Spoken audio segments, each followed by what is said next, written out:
नमस्कार, मैं रवीश कुमार। चलती ट्रेन में चेतन सिंह नाम का एक सिपाही अपनी बंदूक से 4 लोगों की हत्या कर देता है।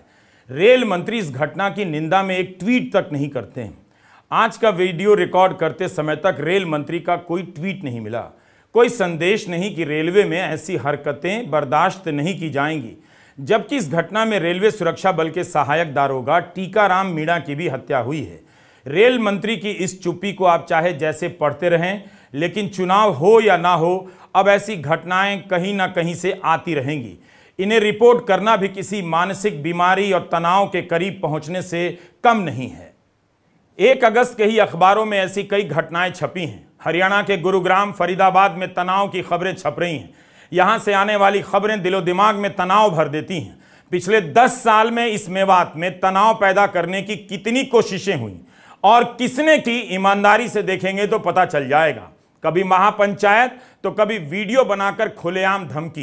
तरह तरह की यात्राओं के नाम पर तनाव पैदा किए जाने की इन खबरों को आप अपने बच्चों के भविष्य के लिए ठीक से पढ़ लीजिए, जिन्हें डॉक्टर इंजीनियर बनाना चाहते हैं। मेरी नीयत बस इतनी है कि वे आपके बेटों को दंगाई बनाना चाहते हैं। मैं चाहता हूं कि आपके बच्चे डॉक्टर बने। अगर धर्म को इतना ही खतरा है तो इसकी लड़ाई की जिम्मेदारी उन्हीं के कंधे पर क्यों है जो गरीब घर के लड़के हैं, जो सर पर पट्टी बांधकर यात्राओं में ललकारी नारे लगाते हैं और डीजे बजाते हैं, हिंसा में शामिल हो जाते हैं। मिडिल क्लास और हाउसिंग सोसाइटी के व्हाट्सएप ग्रुप के अंकिल अपने बेटों को विदेश भेजकर इन गरीब बच्चों के लिए ताली बजाते हैं, जो इस तरह की राजनीति के कारण दंगाई और हत्यारे बन जाते हैं। घटनाएं कहीं की भी हों, मगर सभी में बातें एक समान सुनाई देती हैं। यूपी के बरेली से लेकर हरियाणा के नूंह तक में जो हो रहा है वो इसलिए हो रहा है ताकि धर्म की राजनीति के नाम पर वो नेता देवता बन जाए और आपका वो बेटा दंगाई। इस देश में पुलिस की व्यवस्था है, सेना की व्यवस्था है, लेकिन इसके बाद भी असम से ये खबर है कि एक संगठन इन नौजवानों को बंदूक चलाने की ट्रेनिंग दे रहा है। क्या वो रक्षक बना रहा है? क्या इसे सेना और पुलिस की मान्यता दी जा सकती है? क्या इसकी इजाजत है? क्या दूसरे समुदाय के लोग ऐसा करेंगे तो ऐसा करने की इजाजत दी जाएगी? कोई है और आप उसका नाम जानते भी हैं। वो चाहता है कि आप जो दिन रात अपनी अपनी गरीबी से लड़ाई लड़ रहे हैं, घर चलाने की लड़ाई लड़ रहे हैं, आप अपनी लड़ाई छोड़ दें और उसकी लड़ाई लड़ें। धर्म के नाम पर अपने पड़ोसी से लड़ जाएं, पड़ोस में कोई ना मिले तो किसी दूसरे मोहल्ले में जाकर लड़ जाएं। आप लड़ेंगे तभी उसकी सत्ता बचेगी। इस लड़ाई ने समाज को बीमार कर दिया है और समाज ने इस बीमारी को राजनीतिक रूप से गले लगा लिया है, क्योंकि बिना समाज की सहमति और भागीदारी के यह बीमारी नहीं फैल सकती। इस बीमारी को फैलने से रोकने के लिए कोई लॉकडाउन नहीं करता है। आप खुद देख लीजिए कि किस किस ने जयपुर मुंबई सुपरफास्ट एक्सप्रेस में 4 लोगों की हत्या, एंटी मुस्लिम नफरती सोच के खिलाफ निंदा की है, आवाज उठाई है। बीते 10 सालों में यह बीमारी इतनी तेज गति से फैली है कि समाज समझ ही नहीं पाया कि इसका अंजाम क्या होगा। गोदी मीडिया का एक एंकर अमन चोपड़ा परमानेंट इलाज की बात करता है। उसके जैसे कितने ही एंकर तरह तरह की ऐसी ही बातें करते हैं। मीडिया ने लगातार नफरती डिबेट से मासूम लोगों को समझा दिया है कि धर्म के नाम पर कोई युद्ध चल रहा है। इसी रफ्तार से आपके रिश्तेदार, खासकर आपके माँ बाप, विदेशों में रहने वाले अंकिल और सोसाइटी के गेट पर घूमते मिल जाने वाले कई रिटायर्ड अंकिल हर दिन व्हाट्सएप में एंटी मुस्लिम मीम भेजते हैं, धर्म के नाम पर गर्व की दुकान ठेलते रहते हैं। इन सब ने मिलकर नफरत की रफ्तार समाज में बहुत तेज कर दी है। चेतन सिंह को आप इस बीमारी से अलग नहीं कर सकते। उसकी इस बीमारी का जिम्मेदार कौन है आपको मालूम है। गोदी मीडिया यह नहीं बताता कि 4 लोगों की हत्या करने वाला रेलवे सुरक्षा बल का जवान चेतन सिंह अगर मानसिक रूप से बीमार था तो उस बीमारी का कुछ कारण भी होगा। सवाल यह भी है कि वो बीमार था तो ड्यूटी पर कैसे था। वैसे इंडियन एक्सप्रेस में पश्चिमी रेलवे के principal chief security commissioner PC Sinha का बयान छपा है। उनका कहना है कि चेतन सिंह गर्म मिजाज का था, लेकिन पिछले 5 साल में एक भी घटना रिकॉर्ड में नहीं है। बहुत ही साफ सुथरा रिकॉर्ड है। इसलिए मैंने उसकी पोस्टिंग 6 महीने पहले मुंबई में की थी। इसी सिन्हा साहब ने पहले कह दिया था कि मानसिक रूप से बीमार है। अब जांच चल रही है। इंडियन एक्सप्रेस में चेतन का जो कथित बयान छपा है उससे साफ है कि उसे यह बीमारी कहां से मिली है। गोदी मीडिया से मिली होगी। एक यात्री ने घटना के बाद वीडियो रिकॉर्ड किया है जिसकी सत्यता की जांच चल रही है। इस वीडियो में चेतन सिंह कथित रूप से कहता है कि पाकिस्तान से ये ऑपरेट हुए हैं और मीडिया यही कवरेज दिखा रही है। उनको सब पता चल रहा है कि ये क्या कर रहे हैं। अगर वोट देना है, अगर हिंदुस्तान में रहना है तो मैं कहता हूं मोदी और योगी ये दो हैं। चेतन मानसिक रूप से नहीं, राजनीतिक रूप से बीमार हो गया है। इस बीमारी ने उसे हत्यारा बना दिया। आप इस नारे को जानते हैं, हिंदुस्तान में रहना है तो योगी योगी कहना है, मोदी मोदी कहना है। इससे मिलते जुलते और भी कई नारे हैं।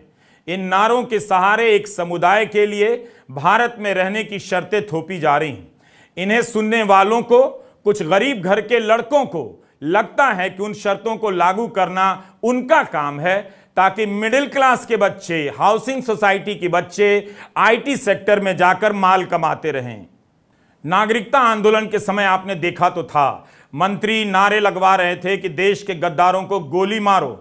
दो नौजवान बंदूक लेकर आते हैं और गोली भी चलाते हैं। एक की गोली सामने खड़े एक लड़के को लगती भी है और एक हवा में गोली चलाता है।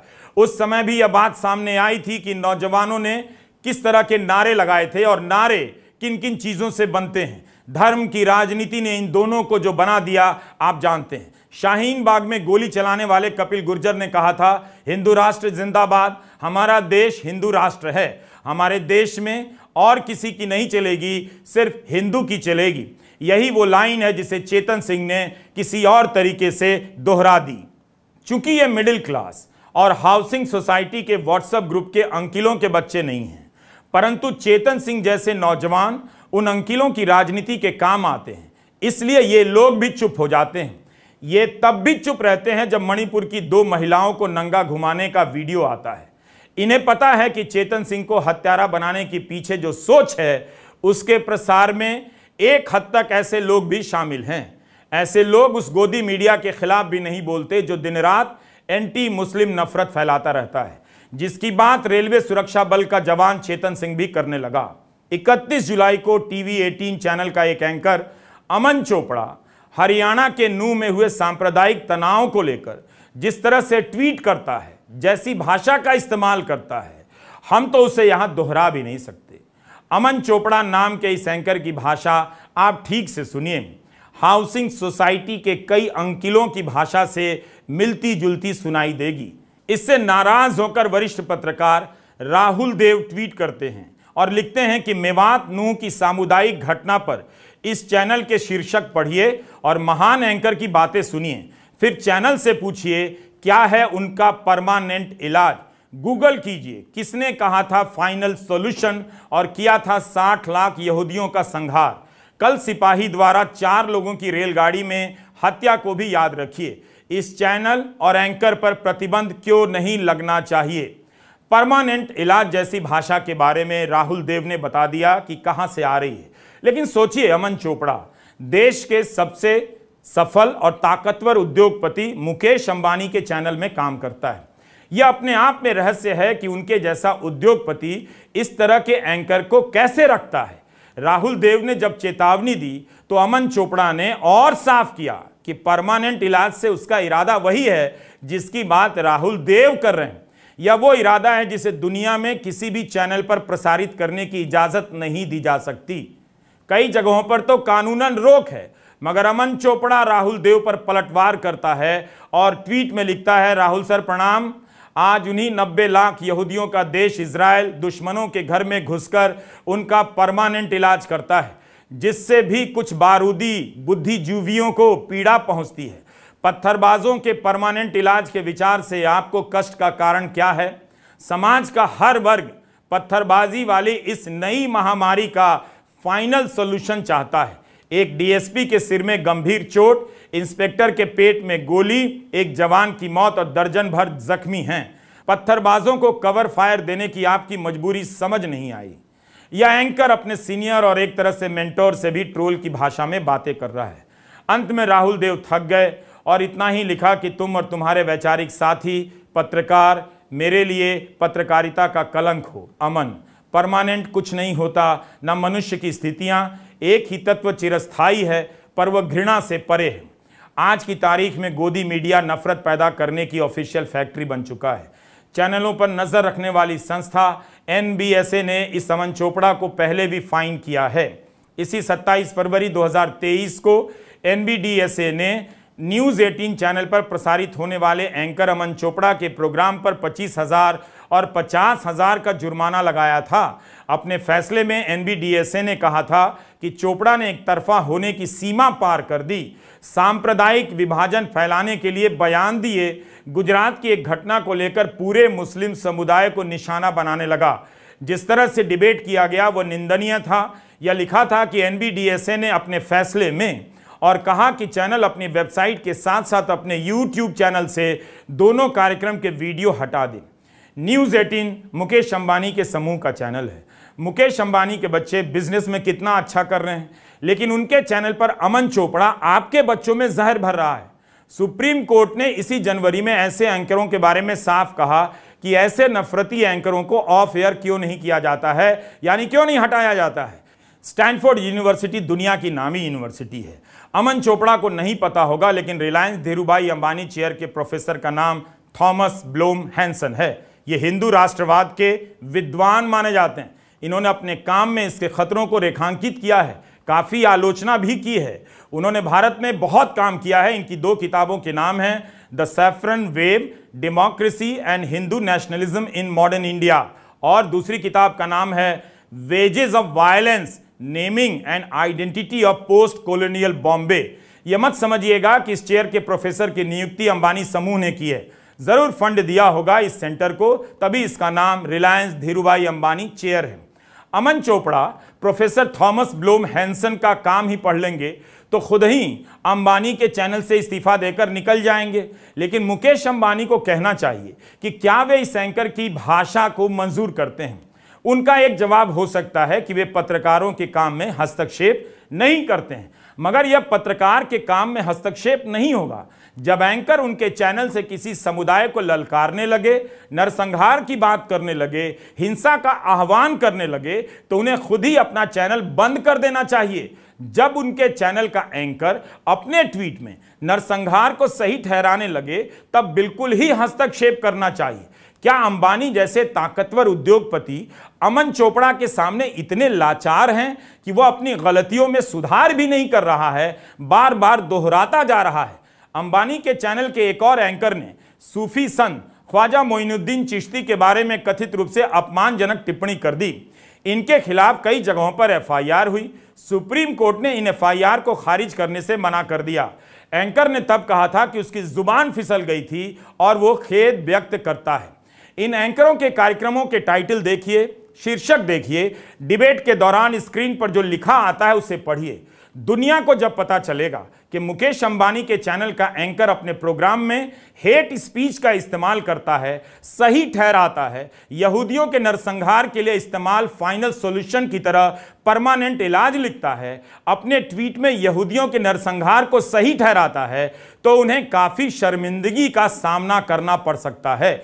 जर्मनी में आप यहूदियों के खिलाफ नरसंहार को सही ठहराएंगे, स्वीकृति भी देंगे तो सजा मिलेगी। वहां ऐसा कानून है और ये ऐसा करना अपराध है। जर्मनी में पहले से कानून है कि यहूदियों के नरसंहार को सार्वजनिक स्वीकृति देना या फिर किसी व्यक्ति के खिलाफ हेट स्पीच देना दंडनीय अपराध है। पिछले साल इस कानून में संशोधन कर यह भी जोड़ा गया कि दूसरे देशों में जो नरसंहार हुआ है उसे भी सही नहीं ठहरा सकते। यह खबर डोइचे वेला की है, जो जर्मनी का समाचार समूह है। आप इसकी हिंदी वेबसाइट पर जाकर पूरी रिपोर्ट पढ़िए। पिछले साल यानी 25 नवंबर 2022 को जर्मनी की संसद में एक कानून पास हुआ। लिखा है कि यूक्रेन के बुचा में कथित युद्ध अपराध, यजीदी का नरसंहार, चीन में उइगुर मुसलमानों के खिलाफ मानवाधिकार हनन के मामलों को कुछ लोग नकारते रहते हैं या कम बताते हैं। जर्मनी में कानून बनाने वाले अब इस स्थिति को बर्दाश्त नहीं करेंगे और सार्वजनिक शांति को भंग करने या घृणा फैलाने जैसे कृत्यों को नकारने को कानूनी तौर पर दंडात्मक बनाना चाहते हैं। नए संशोधन में सेक्शन 130 के पैराग्राफ 5 के तहत युद्ध अपराधों और नरसंहारों की सहमति, इनकार और इन्हें मामूली बताने को एक आपराधिक कृत्य माना गया। इससे पहले ये केवल हॉलोकॉस्ट तक ही सीमित था। भारत में तो एक मंत्री ने नारा लगा दिया, देश के गद्दारों को गोली मारो, प्रमोशन हो गया। एक सवाल कीजिए, क्या मुकेश अंबानी को किसी चीज की कमी है? फिर उनकी क्या मजबूरी है कि वे इस तरह के नफरती एंकर को रखते हैं, जिसके बारे में एनबीडीएसए ने साफ साफ कहा है कि एक तरफा होने की इसने सीमा पार कर दी है। इसके बाद भी हरियाणा की घटना के संदर्भ में उसके ट्वीट भयंकर हैं। कम से कम विपक्ष के नेताओं को मुकेश अंबानी के पास ही जाना चाहिए कि उनका चैनल नफरत क्यों फैला रहा है। गोदी मीडिया आपके मासूम बेटों और रिटायर्ड घर वालों के दिमाग में जहर भर रहा है। इसे देखना तुरंत बंद कीजिए। विपक्ष को चाहिए कि जनता के बीच जाकर इस गोदी मीडिया के बारे में बताए, लेकिन विपक्ष के नेता भी इन्हीं गोदी चैनलों पर जाकर इंटरव्यू दे रहे हैं, जिससे साफ होता है कि ना तो इन्हें अपनी लड़ाई की समझ है और ना ये गंभीरता से लड़ना चाहते हैं। कांग्रेस प्रवक्ता सुप्रिया श्रीनेत ने हरियाणा और जयपुर मुंबई सुपरफास्ट एक्सप्रेस की घटना पर प्रतिक्रिया दी है।